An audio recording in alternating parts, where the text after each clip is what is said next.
YouTube, we got some work to do.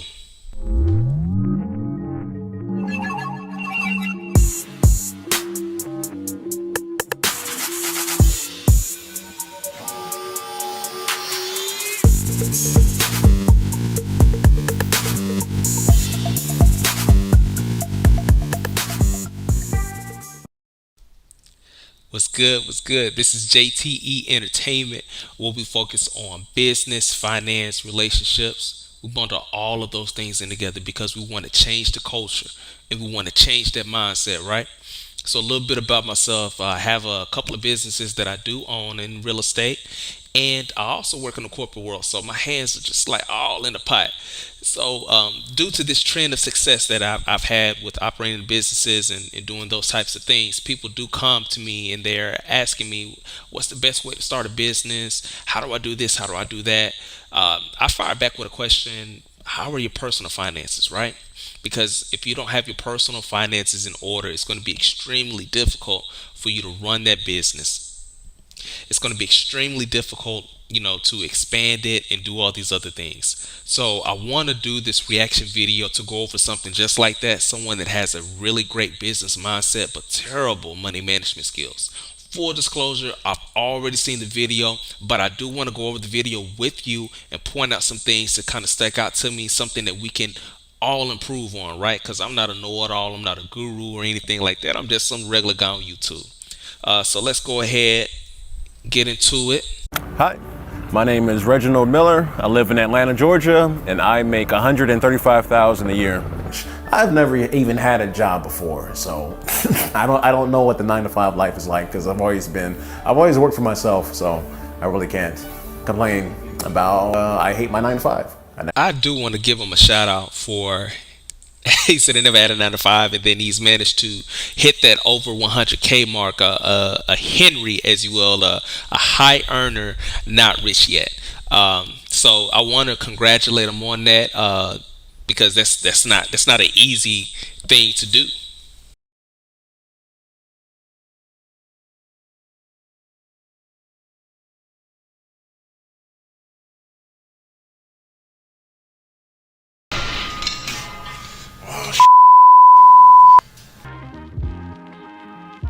For work, I am a video director. About 80% of the work that I do is music video related, whether I'm directing music videos or shooting music videos or producing music videos. I also do a lot of documentary work, and some of the documentary work that I've shot has won stuff like Emmys. So it's pretty cool to say, the content I've shot has been viewed online close to 100 million times. My budget comes out to roughly about $7,000 a month. Looking at what is the highest thing in my budget would be debt repayment. For debt repayment, I repay $2,400 a month. For Ooh, all right, let's let's go over this. So, his budget is 7230. So let's do some quick math. Let's do some quick math. Let me break up my phone. All right, so 7230 times 12. That's $86,760. So he says he's making $135,000 annually. So if you subtract that, that's $48,240 that is not allocated anywhere in this budget. He doesn't have a section for that. Uh, so let's go over that. The debt repayment, I believe he said it was something like credit cards, student loans, furniture, that type of stuff. That is extremely high. I wonder if he's like has some type of plan to kind of pay that off again, again in a certain time frame, because again he has $48,000 that's not accounted for in this budget. The rent 1320. I think that's good being in a metropolitan area like that. The ad 750, that's going to be for his business, for him to promote his business on Instagram. I think that's very smart. Eating out, I think it's very high. The car payment, I think it's high. The insurance, I think it's high. The subscriptions, I think, are high. The gas, he's mobile with his job. I think that's reasonable. His hair, it seems like, I mean, I can't talk, so I'm gonna leave that there. I'm gonna leave the hair thing alone. The phone bill, man, I think that's high as well. I think he's going to dive into this. I can't remember everything, but I think he's going to dive into some of his expenses. Payment that goes to stuff like my credit card. I had financed some furniture. My rent is $13.20 a month. My car payment is $536 a month, and my car wasn't even that much money. I just got. Guys, this is why credit this is why credit is so important. 540 a month for an Impala like that. It doesn't even look fully loaded. Again, guys, credit is very important. You never know what's going to happen. You may need credit to expand your business. You may need credit to do this and that. And if your credit is bad, you're going to pay for bad credit one way or another. With his disposable income of around $48,000, again, guys, I'm just throwing this out here. He could buy out a vehicle to keep from paying that high interest rate. So just buy a vehicle straight out with cash, and he may be able to purchase something a lot better than what he has now.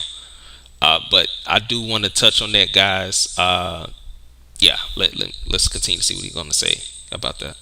My credit's terrible. I think if I had good credit, my car payment would probably be around $300 a month, but they gave me like 29% APR, and then they put insurance on my car loan, so it's like I had to pay extra APR, and they put some car insurance thing on there to make the car payment like $50, $60 higher than it already was. $600 a month on dining out, because I go out for lunch every single day, and every single day that I go out for lunch, I'll buy lunch for somebody else, whether that's a friend, or if I'm not buying lunch for a friend, I will literally just buy lunch for a random person at the store. That could be if some girl, I'll buy lunch for a mom and her kids, or just some random girl. If there's a homeless person outside, I'll buy lunch for them for the day. That really adds up into my like eating out expenses, but it really doesn't bother me because I already spent so much money on my business. Everything else kind of seems like a small bill after you've gone through and spent $100,000 on your own personal business. All right, woo. So that $600 dining out budget, he includes, I guess, giving in that as well. What what I would do, man, because $600 times 12 is $7,200 a month. I mean, a year annually that you spend just on eating out. So yeah, man, I would, especially with a mobile job like that, man, brown bag it. Go spend an extra $300 on your grocery budget and pack your lunch for the day. And then every now and then on the weekend or something, go out and dine out. Man, I have a big family. We don't, man, I can't imagine $600 a month just for eating out. But I do understand the giving aspect of it. If you do want to do that, I would make a separate chart or separate allocation for just giving out, and then have your dining out budget. But with him being by himself, that dining out budget is extremely high. That is $7,200 annually just for eating out. All right. Another thing I wanted to touch on, something that he said about it really doesn't bother him because all the other bills seem smaller because he already spent over $100,000 on his business. Guys, I'm pretty sure Bill Gates got a budget. I'm pretty sure Elon Musk, I bet you he has a budget. I bet you Jeff Bezos, I bet you he got a budget. Guys, you can't, you have to have a budget to in order to grow, and in order to make sure you have your finances in check. Otherwise, your money won't be working for you. You'll be working for all of the things that you have and all of the things that you want to do to try to keep up with people. So yeah, that kind of stuck out to me, and that bothered me a little bit. The millionaires, the billionaires of the world, they have a budget that they stick to. I guarantee it. I have 2 gym memberships, one at LA Fitness and then one at a different gym. Those are both $30 a month. I spend $750 a month on Instagram ads. When I was growing up, my All right, somebody let me know down in the comment section. I do not see a reason for 2 gym memberships. It seems like he only has one uh, place, one house. So it would make sense if he had 2 homes, because Atlanta's a big city. So I can understand if he had 2 homes and one gym was closer to one house, and then the other gym was closer to this other house. That would make sense, but I do not see a reason for 2 gym memberships. If there's a method to his madness, guys, come in below, because I mean that's something that could easily be cut in half. Parents were extremely cheap. I remember we would go grocery shopping at the dollar store. My parents would make sure that they had coupons for everything. They would always get the cheapest option when they were picking out groceries. I remember we would go out and get fast food. My parents would be like, you got a $3 limit for fast food. I know a lot of people will say that they're cheap because they learned how to be cheap and frugal from their parents. But for me, it was the complete opposite.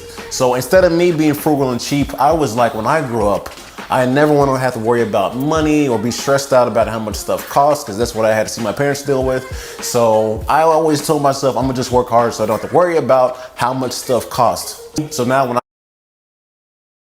Yeah, guys, I see this all the time, right? So you grow up in a household where the money may be tight.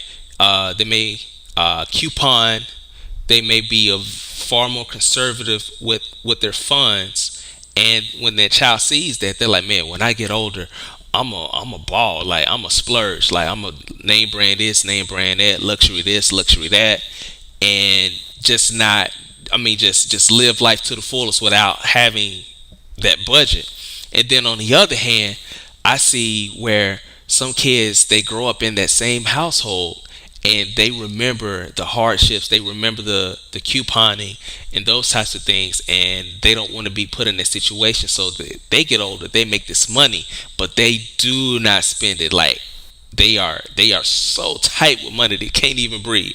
They don't get out and enjoy a little bit of it, or vacation, or anything like that. So I see both ends of it. I hardly, I'm gonna be honest with you, in my environment, I hardly see like a middle ground to it, right? And a lot of times people do want to show that they're not poor, and which I don't see why, because a lot of these people don't like you anyway. But that's another topic. Yeah, but I do see that on both ends.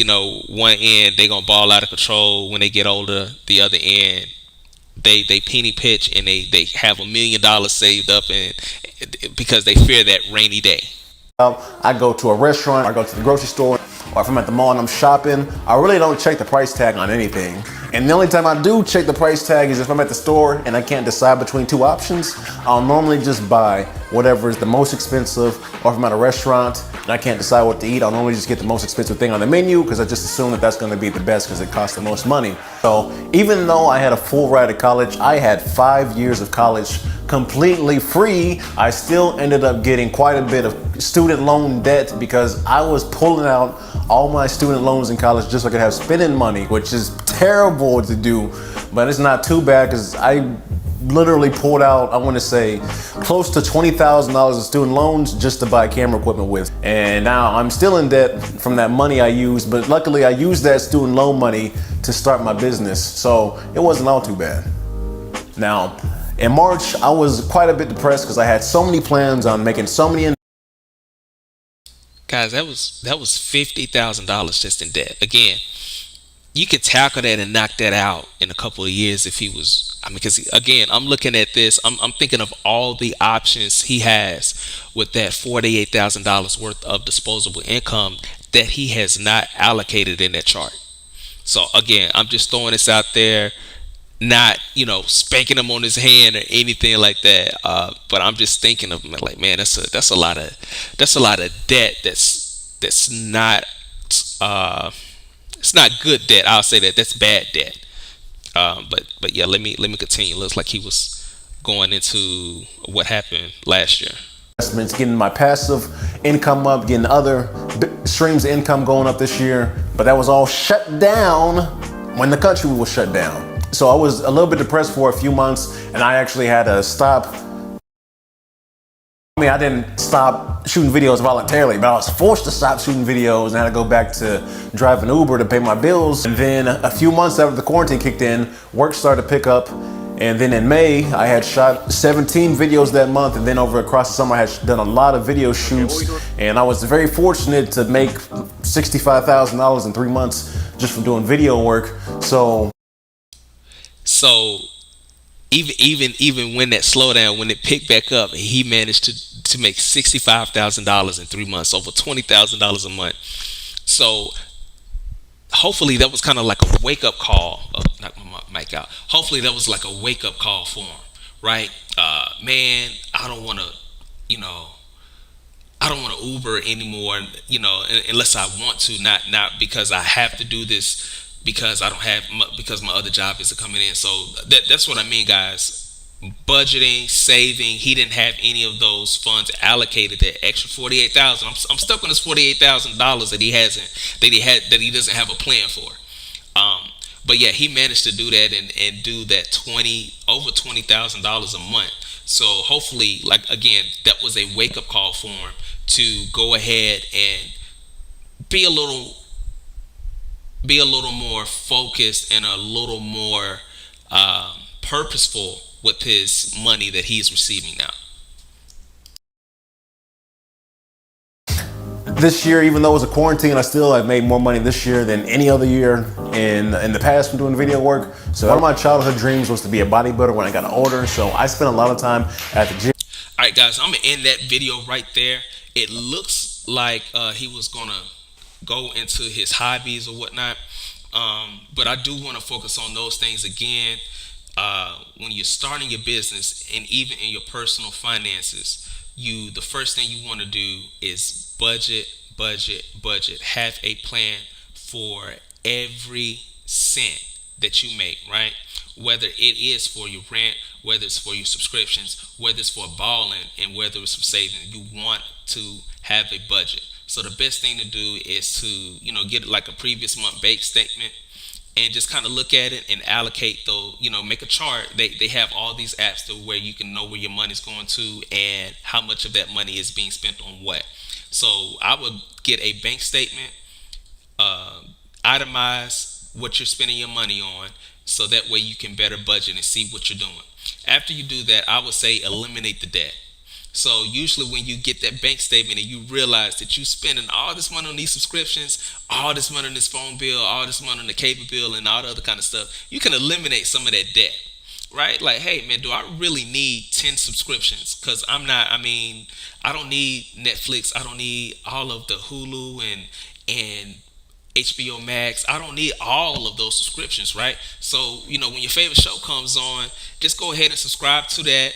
And then, once their favorite show is off, just cancel that subscription until it comes back on next season. Just a little trick. The second thing the third thing, excuse me, after you've eliminated that debt, start saving. So the experts, people smarter than me, they say that you want to save 3 to 6 months worth of expenses, right? So I'm gonna use him as an example. Excuse me. So he was making $72.30 a month, I believe. So if you wanted to do 3 months worth of savings, he would have to have $21,690 in the savings account.